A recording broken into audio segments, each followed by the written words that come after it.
Here in the States, I'm Ariel, but on the island, I'm Ariel.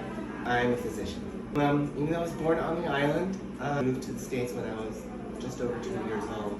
But my dad decided to move us to California. He had a liking to California from his time in the Navy. He was in Northern California. He moved to Los Angeles area, specifically Orange County. I was lucky compared to my cousins and some of the other cousins who followed. The rest of my dad's side, or much of my dad's side, moved to California. Spoke Spanish and English at home. And my parents made it a point, especially my mother, made it a point that I learned Spanish and English. Spanish, and then later my sister to learn Spanish, because that's part of the culture. Most of the time I spoke Spanish to my mother, and I spoke English to my father, in part because that's just how it kind of landed. He's also New Yorican, at least in part, so he was used to English.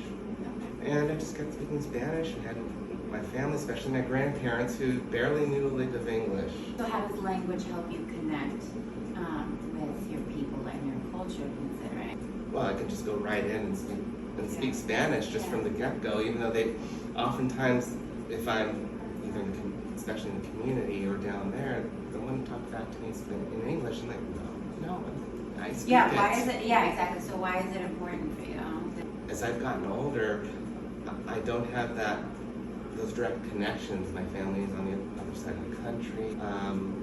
My spouse struggles to learn Spanish, and some of my friends do speak, but I really don't have that exposure unless I'm out at a restaurant or in some other Latino space. It's been a struggle off and on growing up. Yeah. It's just like, no, I am part of this. I know that there are these, whatever, my skin color, my name, the way I speak in English is, people make assumptions. And even when I'm speaking in Spanish, yeah, it's probably a little shaky.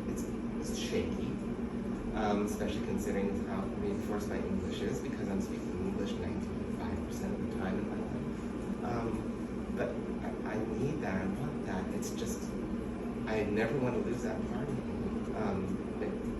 It's like you've said, like people say, the language is part of the culture.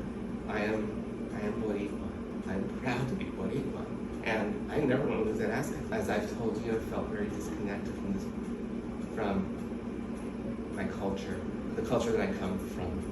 So getting back into it however I can is, I need it. We needed you. I appreciate it. Yeah.